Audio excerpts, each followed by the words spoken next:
Welcome to Allie You, the business success and lifestyle show. And we highlight business leaders that share their skinny on success. What was the journey? What got them there?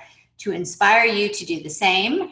And today, talk about inspiration. I have such a powerhouse woman on Allie You that is going to share her journey of being a visionary entrepreneur, an innovator, so many businesses, and also 30 years experience as an award-winning TV host, journalist across some of the world's top brands. So welcome everybody, Melinda Wittstock. Hi, Melinda. Hey, Allison, so good to see you. Thank you for having me on. I was just on your show, and so I feel like this has been fun. I get to talk to you a couple weeks in a row. Absolutely. And it was so wonderful to have you on. I enjoyed our interviews so much. I did too. And so we're just going to carry the conversation forward, and we're going to flip it around because I want everybody to know all about you, because there's so many words of wisdom there. So all of you make sure and stay for this entire interview because it truly will be a breakthrough for you. So Melinda, you tell us about this. I mean, 25 years, that experience as a host, journalist, and some of the brands, BBC, London Times, on ABC, CNBC. Tell us some of the backstory. How did you get into this sort of broadcasting career? Well, the honest truth is the coolest kids at McGill University when I went to college were all on this daily student newspaper. And I ended up joining that. It was almost like joining a cult, but it was like super entrepreneurial as well, because apart from writing stories and just getting into the mix in journalism, I also created the ad department for the student newspaper. And I was always really entrepreneurial. My first little business was at age 5 when I kind of walked around, with my black lab door to door, knocking on doors and demanding that people prepay for my show. And so this kind of carried on. You had the pre-sale thing down early. I got the pre-sale thing down. I don't know where it came from, but I remember saying to my dad, like, hey, so Dad, we need like 100 seats. Because I sold 100 seats for like $1, which was amazing. But like I think my black lab was kind of an enforcer, we were a little intimidated maybe by him. I don't know, but they paid up, right? Yeah. Did you give him some bonus treats? I hope. That's right. Yes. Oh yeah. Yeah. He ate a lot. So fast forward, I had this really interesting time, almost like an amazing incubator on this student newspaper, because I was doing the business side, like selling ads, creating the ad department to begin with, doing these hard news stories and like breaking big stories. Like I actually discovered a patent fraud that was going on amongst a bunch of microbiology professors. Wow. And it ultimately ended up in the Wall Street Journal, right? So all this stuff was going on. So I decided that I was going to go to London and be a journalist there to avoid journalism school. And I understand that you went to journalism school, and I decided, no, I just wanted to skip that step. And the only way I could do it was to go to England, where I had it. Sounded way more fun. Yeah, right. So why not go and live in London? And I ended up I thought I was going to be there for a couple of years, and I was there for, almost 12 years.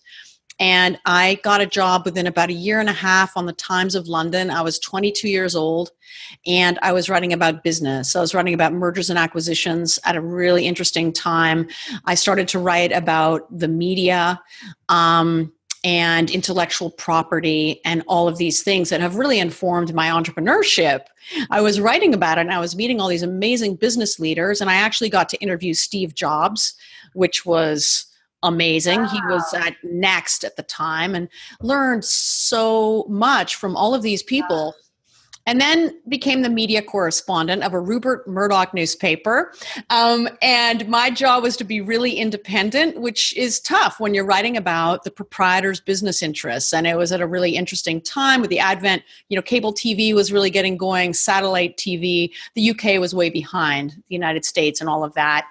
And then there was this new thing called the internet. Yeah. And I remember writing the story about how it was like the new big thing, and Rupert standing like next to me saying, "No, I don't really think it'll amount to anything." Yeah. Well, I remember that time too. And I remember people were like, should we get involved with this thing or not? Yeah, like what is it? I don't know if it'll work. It's kind of like how people talk about things like driverless cars now, and Internet of Things, and 3D printing even a little while, and how fast this technology is really moving. And so I just had a really interesting ringside seat at like all things business and all things media and increasingly technology as a correspondent. And I ended up in television just because I broke so many stories. I got interviewed on TV, so I became a pundit. And then I kind of thought, like, this is the classic entrepreneur attitude. How hard can it be to be a TV anchor? God, that can't be that hard. Just like read prompter. I'm just going to go do that. And all my friends would say, what makes you think you can do that? Like, who, what? And I guess I just didn't see what the barrier would be. And I ended up at NBC in Europe. I created 3 daily shows for the Financial Times newspaper in television with the distributor of CNBC in Europe and Asia, grew that, and then went to the BBC, and then I got tired of London, moved to New York. Anyway, it's a long story. I ended up anchoring a show on ABC News with Anderson Cooper in 1998 called World News Now on ABC, which was a blast. It was this overnight show that was crazy. We had so much fun. Wow. Oh my gosh. Well, first of all, just thinking about that is way better than any college education. Just the topics that you were writing about and interviewing people about. What an education, right on. It is. I think there are 2 things that I've become really good at in my life, and one is entrepreneurship and one is journalism. And I wasn't really educated in either of those, and in academically, like I avoided having to get an MBA. I avoided journalism school. My degree is actually like in political science. So, whatever. Well, I got my journalism degree, and then as I was working for a paper, and all of the stories I was writing about were people getting killed. And I thought, this is the most depressing thing ever. I do not want to do this. But it really helped me be a better writer. But I'm of the same mindset as you. The way you learn is to jump in and then figure it out. Yes, absolutely. That kind of experiential learning, it's sort of immersive and wonderful and fun. Yeah. And then you jumped into you have built 4 technology companies. So tell us about that.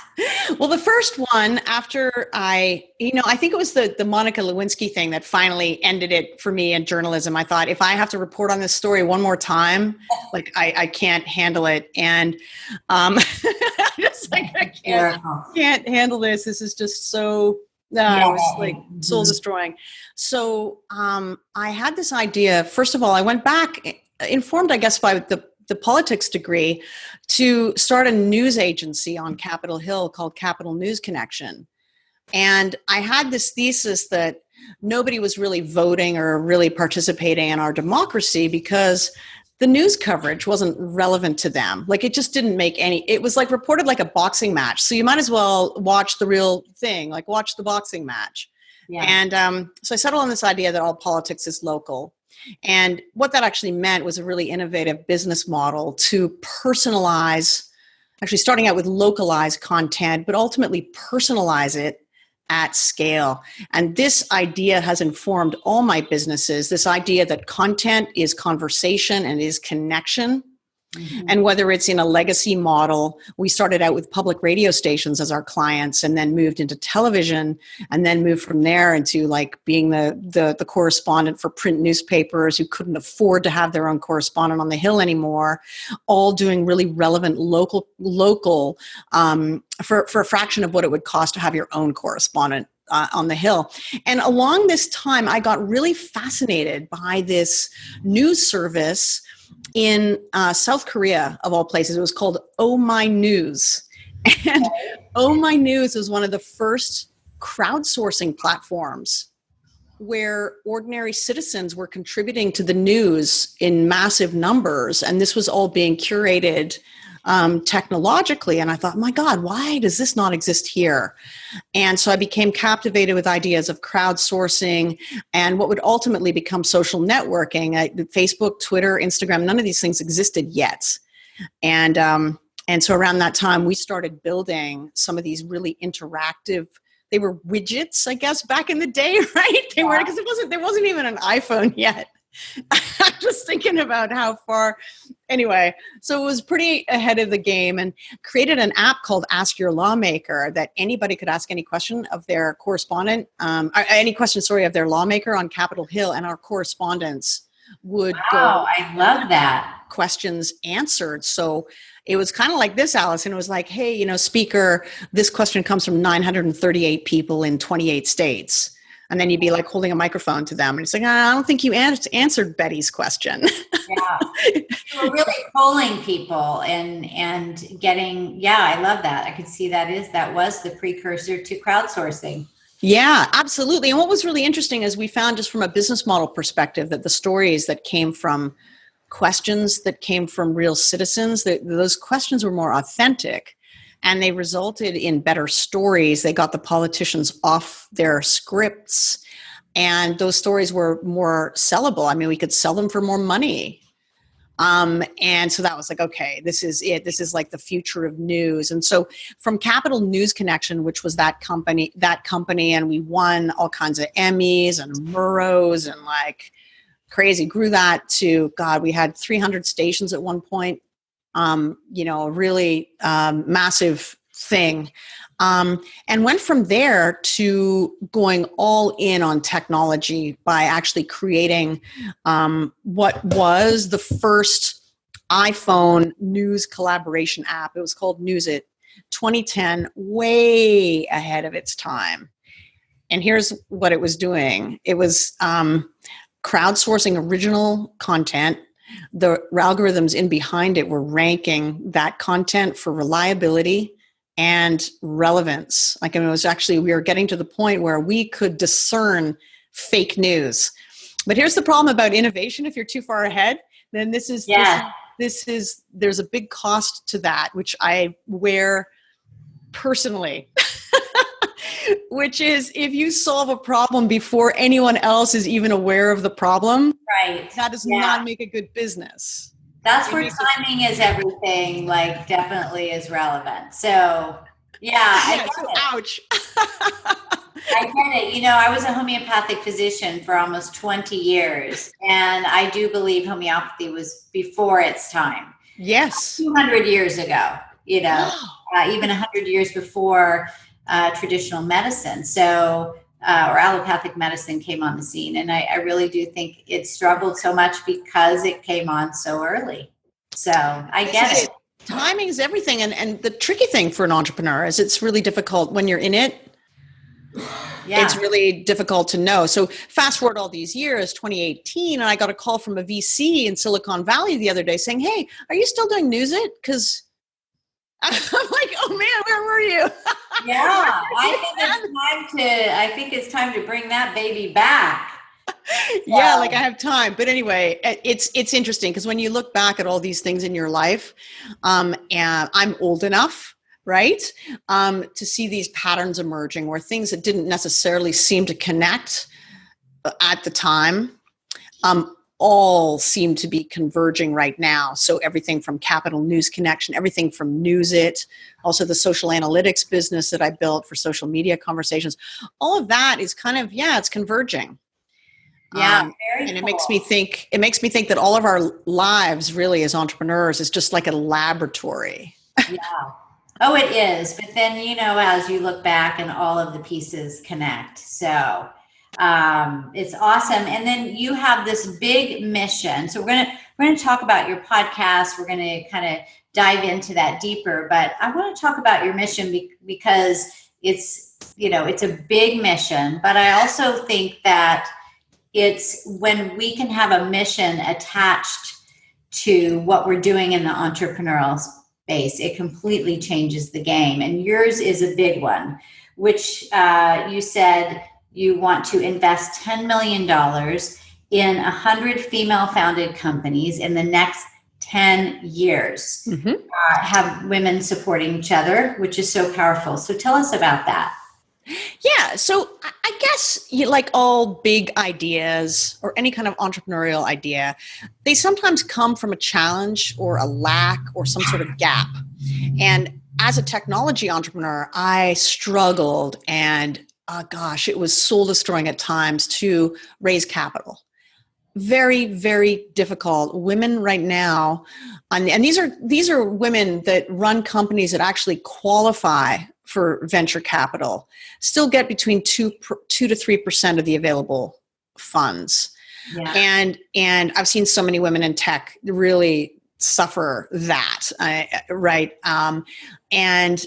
It's frustrating. So I think I came about this mission by just saying, God, I don't want to stand around and complain about it. I want to do something about it. And moreover, I want to be able to create an ecosystem that I wish that I had when I was starting out. So that how much more powerful would we all be in an abundant universe if we all showed up and helped each other, if women were throwing business to each other, if women were mentoring each other, and women were investing in each other. And the Wings podcast really started out with that in mind. It was this little side hustle. I thought, it'll be really kind of cool. I'm writing a book, right, about female entrepreneurship and like what is the formula for success for that. And I started doing a whole bunch of interviews, and people said, Melinda, my God, you're this like award-winning like radio and TV host. Like, why are you not doing a podcast? And I'm like, oh. Duh. And so we're like, you really need to create your market. So like go do a podcast. That's the fastest way to do it. Yeah. And so that all made sense. And so I launched last November with 20 episodes, and it was started out daily, like over delivering at like 6 episodes a week. And I cut it back to about 4 because people were saying that it's too much. I can't keep up. And, but we're 140 episodes as of today. And, it really is all about acclaiming and affirming the journey of the female entrepreneur, changing the face, right? We're not in garages, wearing hoodies, eating ramen noodles, right? Right. We're not necessarily dropouts of Harvard, Stanford, or MIT. Right. Most of us come to entrepreneurship a little bit later in life. We've been in corporate, we've hired, we've fired, we've done things. We have like actual expertise. Yeah, we can create big success wearing leggings, So. Right. And so I really literally wanted to change the face of entrepreneurship because I saw so many women succeeding in silence. Like no one knew who they were. And it's like, how can that be? It's so true. It's just so true. We were talking about that when I was on your show. Because I highlight women speakers at my events, and I find these women, built $100 million, $200 million companies that I hadn't heard of before. So I get it. Yeah, I know. Well, we're so busy with our heads down, right? And one of the things that comes up on the Wings podcast is that women are very reticent to really seize their personal brand. That's hard for a lot of women. They confuse it with personal bragging instead of personal branding.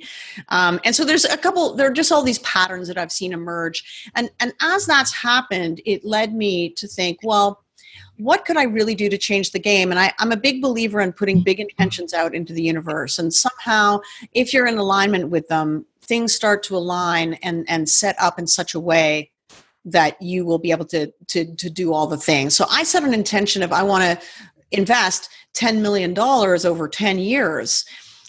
Because with that higher intention and imagining doing what Natalie Ledwell does with Mind Movies and really visualizing it and really immersing myself in it, all the other pieces of the puzzle line up. Yes. That will allow me the funds to be able to do that. And that is so powerful. If that's all you hear on this show today, by having that big mission and vision and not being afraid to claim it and not stopping yourself because you don't know the how. I mean, most of us don't know the how. And even if you do, it's going to change tomorrow anyway. Oh, it's going to change. Like, I think my ego tries to take over, right? And tell me like what the how should be. And I'm learning now to get out of my own way, like just even laugh at it or just let it go. Ha ha ha. That's so funny. That little left brain, little voice thing, like just shut up, Yeah, exactly. Well, I think it's phenomenal. And I encourage all of you that are watching today to think about, like, if you were going to put your big stake out in the world, your big mission, and there was no ceiling, what is it that you would do? Because you cannot dream big enough. So I think that's awesome. So speaking of going after the big dreams, there's the business side, there's the financial side, the wealth side, and then there's the personal side, and there's the lifestyle. So there's a point where I had to learn, Melinda, that I wanted to create a business that also fit my lifestyle, so I had a life. And as we are just found out recently about Kate Spade and her suicide, which was so incredibly tragic and shocking and sad to know that she had such profound depression, and so many people out there. This is no big surprise, right? It's looming. But I bring this up because I'm the same age she is. We're out there building businesses as well. And, as we're elevating women out there, it is so important. I want your thoughts about this, about making sure we're taking care of the inside.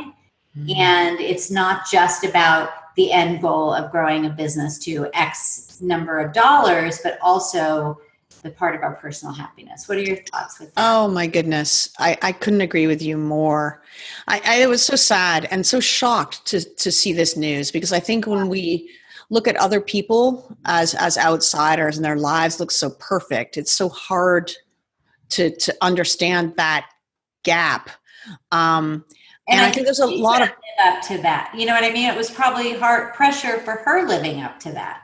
Oh, it was absolutely. And I think we really come into our own power as women and as human beings when we're really authentic and vulnerable. I mean, everyone knows, Brene Brown, but that power of the vulnerability and acceptance. There's a wonderful book called Radical Acceptance by Tara Brach, and I recommend everybody go read that, because it's really how to accept both your strengths and perceived weaknesses, whatever.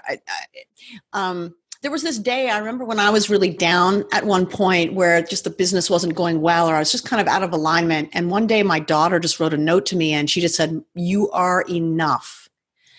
And it was just the most moving, amazing thing. And it was uncanny. I mean, it was exactly what I needed to hear. Wow. And we all, as women, I think, would be doing each other a tremendous service by just reminding ourselves of that. I mean, I think there's part of it too with women.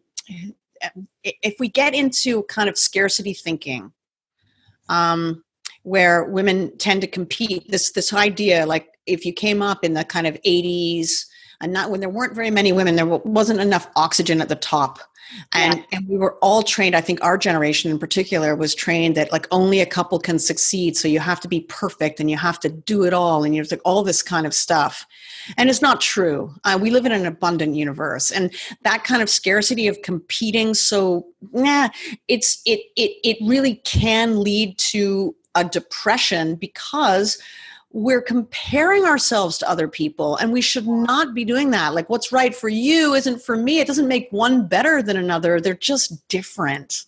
And every time you do that, you're putting yourself down. Oh gosh. Yeah. And you're comparing. And it's, and you and I mastermind together with other very successful women. And some of them are like, quote unquote, my competitors, but we share with one another what we're doing and how we're doing it. And we help each other out, which is actually pretty radical. You don't see that much in business, but the interesting thing is that then we all rise together. Yes, it works for women. I think when women do that, it works for us. I think that's where we're community oriented, right? Our brains are like, we've been socialized over millennia to be like that. But I think I want to pick up on something you said a little bit earlier, which is just that when you designed a business around your life, around kind of knowing what it is. And to add on that, I mean, I think if you set success as being external to you, like if it's only about money or material things, then you're never going to have enough. It's never going to be enough, because no matter how much you have, it won't be enough if that's how you define happiness. And so I just see that the biggest businesses, like if you look at $100 million, $500 million, $1 billion unicorns, and you talk to women who've built those, they weren't doing it for the money. They were doing it because they had a mission. They had like a real social, like a passion that they cared about, and that whenever they talked about it, other people would also buy into that why. And it was a community, and it was connected. Like it wasn't like they were taking anything from anybody, or right? It's so true. It just comes out of them like breath, and their magnetic energy. You're just attracted to them, and because they're excited about what they're doing, and that's what I've done with all my businesses too. Like it's just, you don't really have to sell anything. You're just so excited about what you do that people are attracted to it. But you can't manufacture that if it's not there. If it's not there, yeah. It's interesting. I did a little coaching call with someone the other day, someone who bought, because I did the Wings of Success Summit, where I brought together 55 amazing entrepreneurs, all women, with 7, 8, and 9-figure businesses, and many of them with New York Times bestsellers and like just unbelievable followings, and really successful women, to talk about 3 things: mindset, mojo, and money. Because we've started to see what the patterns of success are. And it was this amazing event. And a number, of other women bought it, right? Seeking to learn from these incredible women. Talk about an entrepreneurial MBA in a week. I mean, that's pretty much it. Yeah. So, but when I do these one-on-one coaching calls, I'm always stunned by how much it's always comes back to the mindset. Mm-hmm. When any problem that anyone is having, any kind of business challenge, you can trace it back every time to what's the limiting belief there? It's always about what's going on in here. Yeah, it's so true. It's so true. I mean, we spend, so much money on our marketing and all of these things, and why isn't that working? And it usually is the mindset behind it. So that's so true. Now let's tell me a little bit more about the Wings podcast, and how can people, where do they find you, and, when are you on, and what's the deal with that? Okay, awesome. So it's called Wings of Inspired Business, and Wings stands for Women Innovating, Networking, Growing, Scaling.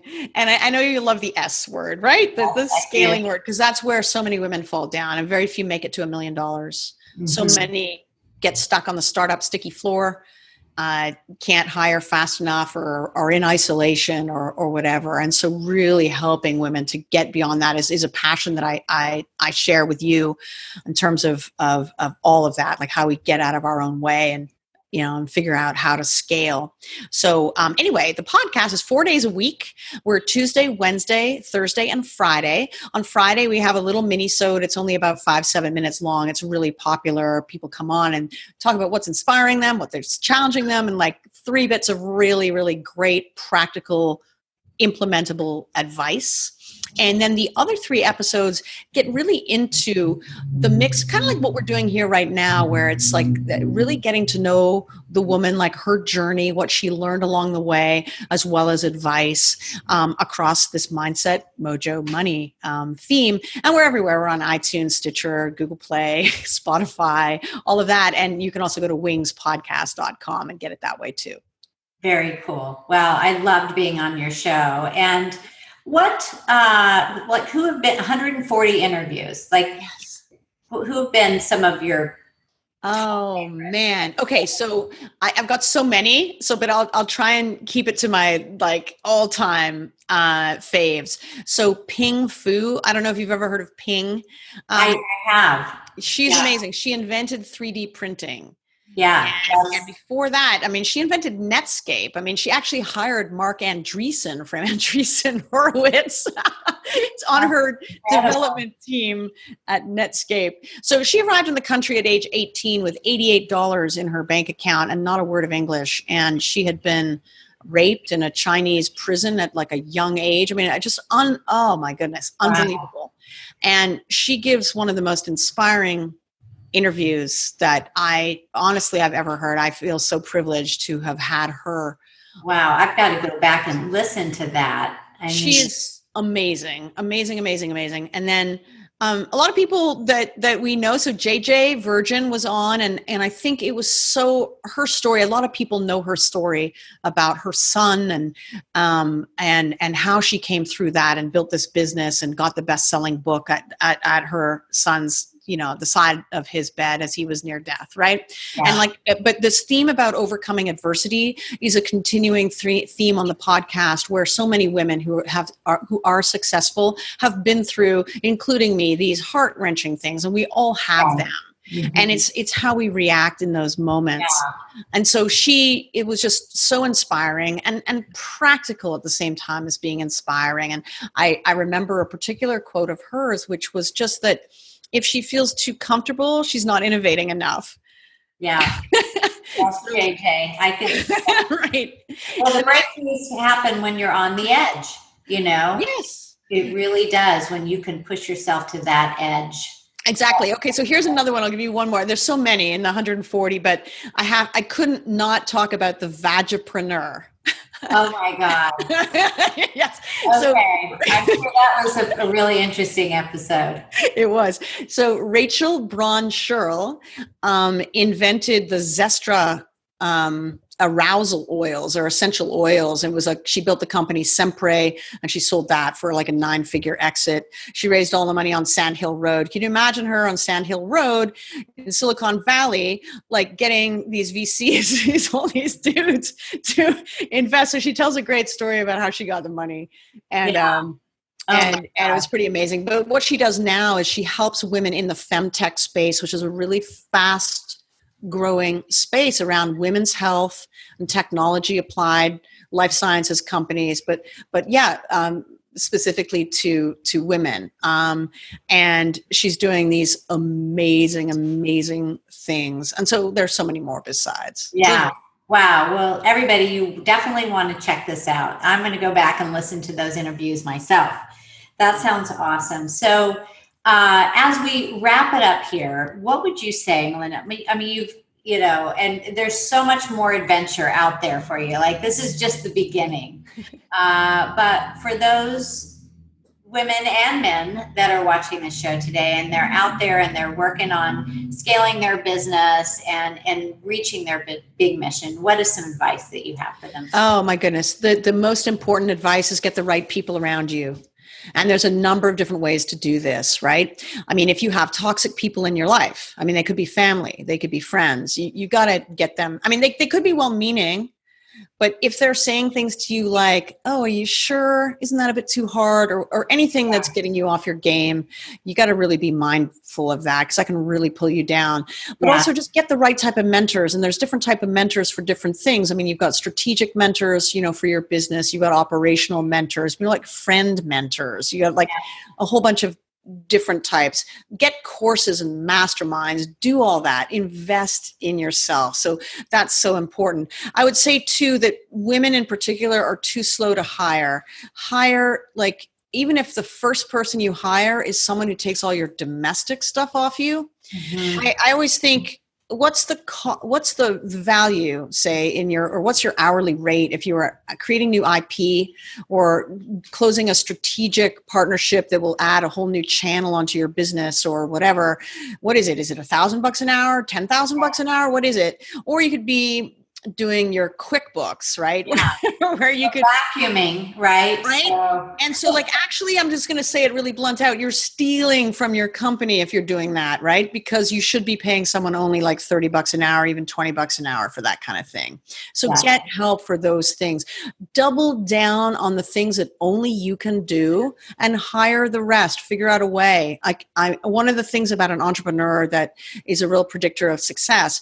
And if you have a real why, and we talked about that passion, you can persuade people to come and help you out initially for free or for deferred compensation or for equity or for whatever it is, right? Don't give away all your equity. No, well, don't do that. Richard Branson did that, and the CEO of Pandora is a great story around that, where he had to keep them on for 2 years without pay. Yeah, I know. Keep getting them excited about the mission. And those that stayed on, it definitely paid off for They're them. the right people, but like your team. So really it comes down to relationship. It's like, and when I say relationships, the relationship with yourself. Yes. So do the inner work and that, because the success, external success will manifest if you do the inner work, invest in that inner work, because that's the thing that's going to ensure that you have really good relationship with yourself, with everybody, your team. You're going to attract the right people. You're going to be in alignment with that, the right clients, the right investors, whatever it is, because that at the end of the day, that's what success comes down to. Absolutely. Well, I love it. And this has just been a dream and so much fun. So thank you for coming on here, sharing your wisdom, your life journey. And so everybody get out there, figure out your big mission, and claim it and do the work, do the inner work. So absolutely. All right. Well, we're going to have you on again soon for sure. Yes, please. Anytime. And you got to come back on mine as well. I know you are. You're already coming back on mine when your book launches. I'm so excited. I know. I can't wait. It's going to be here very soon. So, all right, everybody. Thank you for listening to us at Allie You. You can subscribe to the show at subscribetoallie.com and find us on iTunes and many of the other platforms out there, and get out there and elevate yourself, because you are absolutely worth it. Until next time, bye everybody.